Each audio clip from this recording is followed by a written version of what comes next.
What's up, motherfucker? Stone here, bringing you today a Battlefield Hardline Beta first impression video with a touch of profanity in the greetings because I really did miss fucking profanity since Battlefield 3.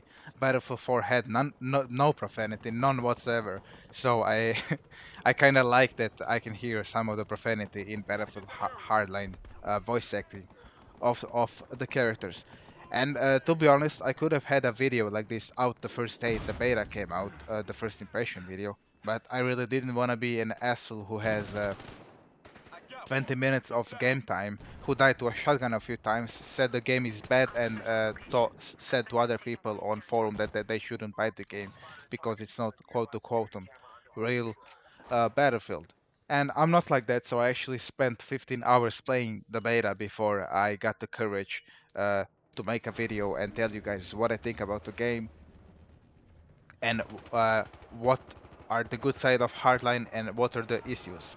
And one main benefit I discovered in Battlefield Hardline when I compare it to Battlefield 4 Infantry is that it's actually a shooter game now. It's not a gadget game like Battlefield 4 is, because Battlefield Hardline has doesn't have gadgets like UCAV, Airburst, Mortar, and all the other bullshit you hate in Battlefield 4. That's gone. Along with suppression, so that's another thing. So already in theory, the game sounds much better infantry-wise than Battlefield 4. And I can tell you now, roughly 15 hours later, that it really is better than Battlefield 4 infantry. And this is coming from a guy who played Battlefield 4 infantry competitive and who plays Battlefield for fucking years now, infantry and vehicles.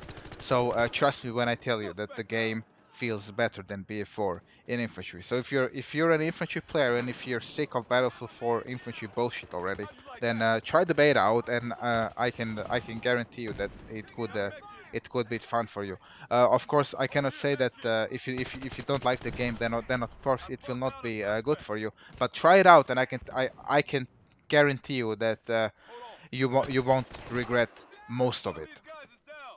Now, about the issues of the game, there are a few things I don't like, but I will get to that later in the video. I want to talk a bit about the stuff I liked in the game. So as I said, the gadgets I hated are gone, and the gadgets that ruined Battlefield 4 for me are gone. Suppression is by most part gone.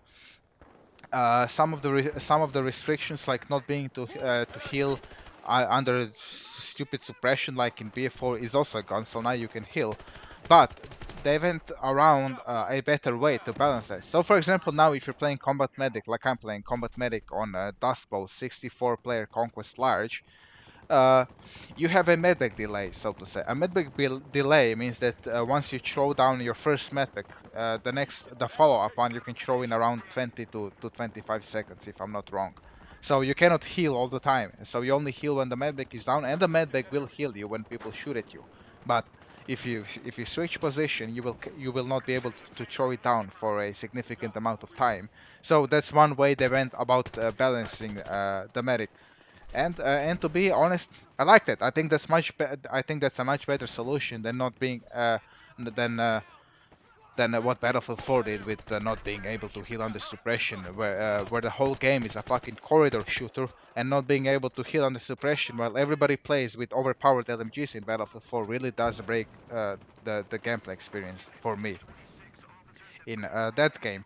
Another good thing they did about class balance is that, for example, the sidearms, while everybody would, for example, in Battlefield 4 go with Desert Eagle about a few months ago, Desert Eagle is now a specific support class, or Enforcer, as it's called in Battlefield Hardline. So every class has its own sidearms. So, for example, the medic has the M9, he has the P226, he has the G17C. So he has good assault rifles, so good primary weapons, and not so great sidearms. So you cannot now par, for example, an M16A3 with a 44 Magnum and then just rape everybody. Now you have a bit of a lesser powerful sidearm, but you still have a good a primary weapon.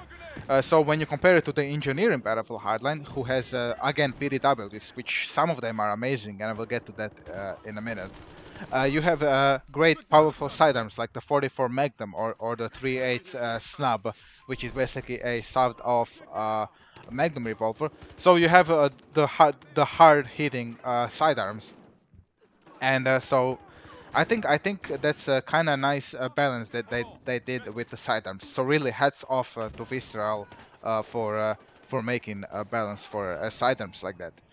Another thing, and this is really surprising for me, I never thought before I played the beta that I would ever uh, be in need of an engineer in Battlefield Hardline beta. What I mean by that, the game doesn't have armored vehicles. Armored vehicles, I'm talking about tanks, LAVs, anti-aircrafts, and stuff like that. It has like armored jeeps and SUVs and cars and a truck. But that's it. So I always thought you don't need an engineer really because these vehicles you can just shoot with the rifles. But I really was actually kind of wrong because in many situations I found myself being pinned down by a car or by a armored SUV where I just thought, oh, I wish I was an engineer so I could kill this car. So believe it or not, engineer is actually useful. Not all the time, but like 50% of the time, engineer is actually useful in Battlefield Hardline on Conquest and Hotwire. So I was kind of surprised by that myself. And about his weapons, some of the PDWs he has, like M5K and the Chris Vector PDW, which has like a fucking 1200 rounds per minute, and it deals like 34 damage per shot, are just fucking amazing. So it's not like that only Medic has great weapons. In my opinion, all the classes have great weapons.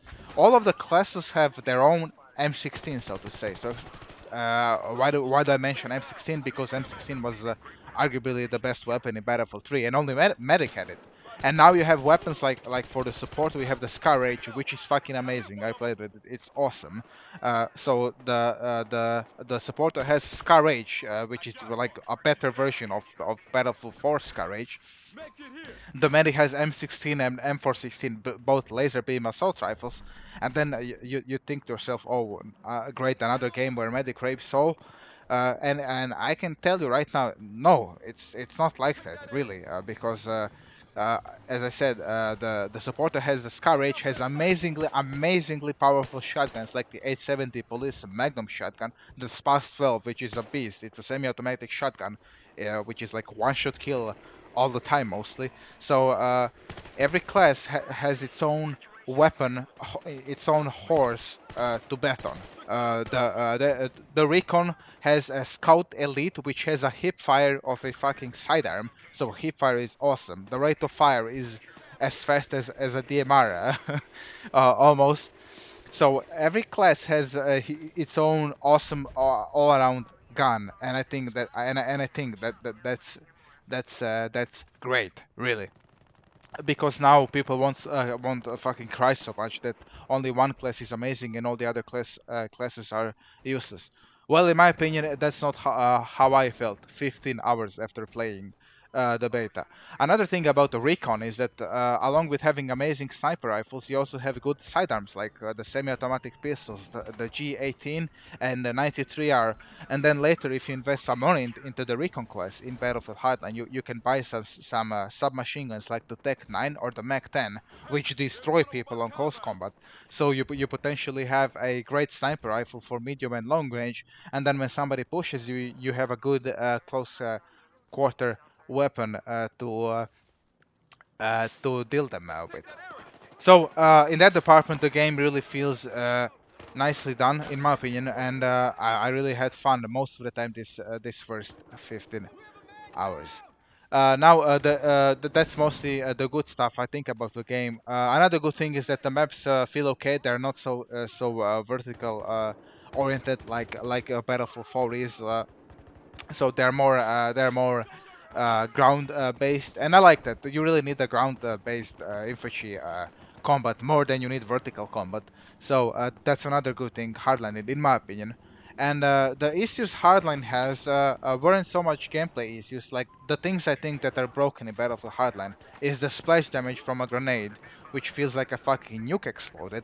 When somebody throws a grenade, you literally need to run across the map to dodge the splash damage. So that's one ridiculous thing Battlefield Hardline didn't do good. Is the grenade is just kind of overpowered. That should be kind of addressed. Another thing is that recon sniper rifles can equip the 338 Magnum rounds, which destroy vehicles so fast. You can basically four-shot a chopper with a sniper rifle. That's not balanced at all. So that's another thing. And other than that, gameplay-wise, I really cannot think of any other issues gameplay-wise, like how the game was made. But the thing, and I'm really sad I have to mention that because I really wouldn't mention that if it wasn't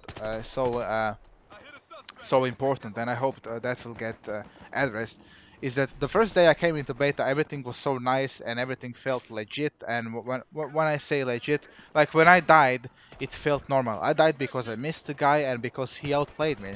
And then the second day, I went to sleep, I woke up, I went to play Battlefield Hardline, and my God, guys, the amount of hackers I noticed the second day the beta was out, I haven't seen a single one.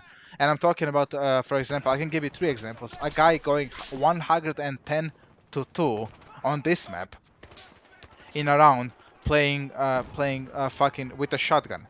He was just one-shotting everybody across the map, and there is nothing you can do about it. So I switched servers, and I'm still on the same map. And I take a car, a armored SUV, and I was thinking I'm gonna road kill some people, and a guy kills me with a police button from his home base, headshots me. So there is like the second day the beta was out, a lot of hackers came, and that really ruined the remaining time of beta in this few days left that we have it. And I'm really hoping that's maybe because I don't know if Punkbuster is active at the moment or Fair Fight. I really have no idea, but it feels like the game has zero fucking anti-hacker plugins at the moment. So if you jump into the game, you will experience a lot of bullshit than you would the first day when I played. So if you still didn't play the Battlefield Hardline beta, then I just warning you that you should be prepared for something like that. So yeah.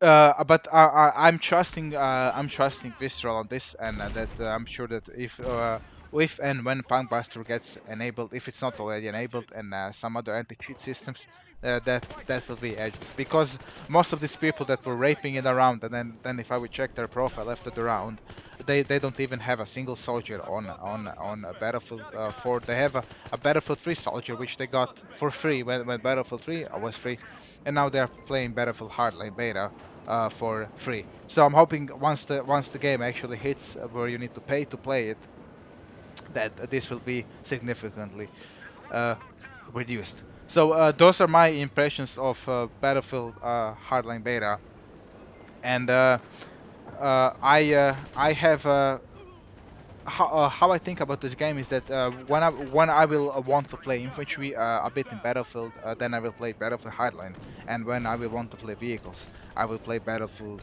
4 or Battlefield 3, because the Battlefield Hardline just has better infantry elements than Battlefield 4. So when I feel like, as I said, when I feel like playing infantry, I will play Battlefield Hardline and not Battlefield 4. But for everything else, I will still play Battlefield 4 and Battlefield 3 over Battlefield Hardline. So that's my first impression video, guys. I hope you enjoyed, and I hope I could give you some insight into what do I think about the game. As I finished the round, 33 kills and 2 deaths, and it was fun. So I hope you enjoyed, and if you have any questions, leave it down in the comment section. I love you all, and see you soon.